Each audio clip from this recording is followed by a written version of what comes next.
I don't particularly enjoy cutting the grass, but today's a good day because today is going to be officially the last time I ever have to cut the grass. I'll explain more coming up.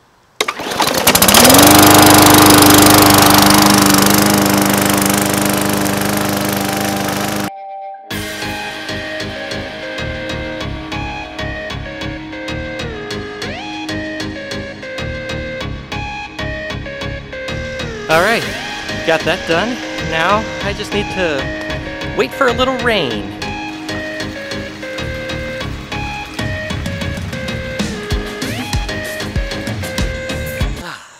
Alright, last night we had a really nice rain, and now I'm going to put down this very heavy 40-foot wide by 100-foot long tarp.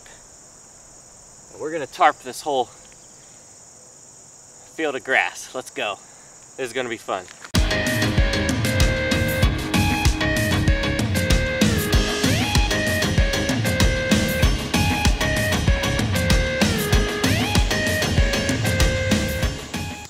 That is a heavy piece of 6mm plastic sheeting. Whew. Alright, so what's the point of all this? What are we doing? Well, you can tell from my shirt, we're starting a farm. I used this time in isolation to rethink my contribution to the world. And I began to research many things, and what I found was a disturbing trend that we're destroying not just our soil with chemicals and fertilizers, but we're also destroying our bodies in the same way with much of the food we choose to eat. Many of the world's farmers are ready to retire but can't afford to, so the world needs a new generation of farmers. And I recently stumbled upon Curtis Stone's YouTube channel, which I'll link below, who started a small-scale urban farm, and he had so much great information for people like me looking to get started. He also wrote a great book called The Urban Farmer, which I highly recommend to anyone interested in farming. And in this book, he wrote, if you're not part of the solution, you're part of the problem. And that line really stuck.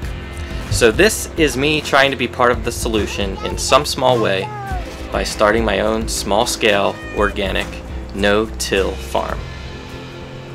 So when we first bought our property, the property was actually two separate parcels sold in one, so technically we own two addresses, which makes us sound wealthier than we actually are. But one of the parcels is this side where our tiny house sits on, and the other side is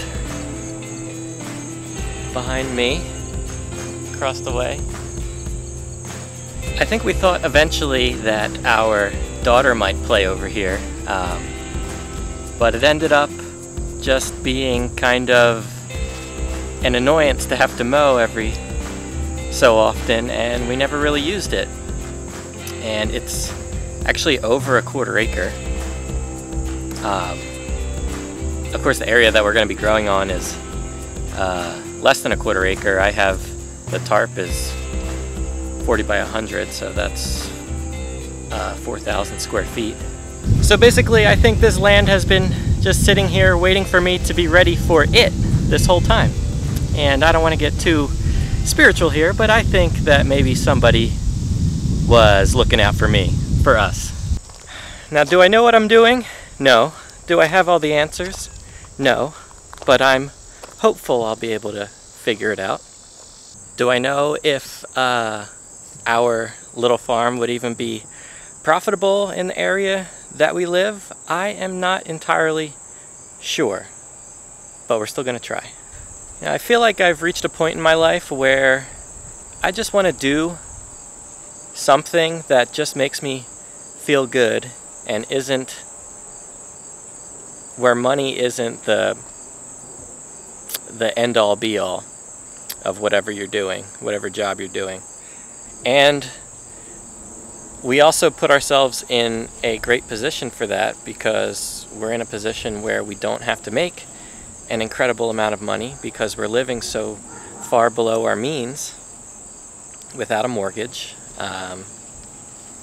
and without many loans, without much debt except for those pesky student loans. So this whole thing's going to be very new. I don't know anything about sales. I'm not even good at selling myself here in front of the camera. But it's going to be a learning experience for me and hopefully for whoever is watching, and I'm going to try and document all of it. So yeah, the goal is to document as much of this learning process for me as possible so I could possibly help educate other people who might be interested in trying the same thing or at least expanding their own gardens at home. So I'm still going to be doing a bunch of tiny house related videos, but for the most part we're going to start transitioning to doing more farming, small-scale farming type videos about basically creating a small farm from scratch. So I'm going to start a new playlist and I'm going to title it We're Starting a Farm, which is the title of this video. And we're actually going to change our name here to Once Upon a Tiny Farm. And I'm also going to change our name on Instagram to Once Upon a Tiny Farm. So if you follow us and you see that the name has changed, that is why. We're changing our name. We're moving on up in the world. It's never too late to rewrite your story. That's actually the first blog post I ever wrote. It's never too late to change your mind, your thoughts, what you believed, what you thought was right in the world. Anything. You can rewrite your story as many times as you want, as you like. There's no rules to this thing. So do whatever makes you happy. That's going to be it for this video. Thanks for watching, and subscribe to our channel if you haven't already, and we'll see you in the next video. Lucy, is this our tiny house? Yeah. Bubble. What? Bubble? We do live in a bubble, don't we?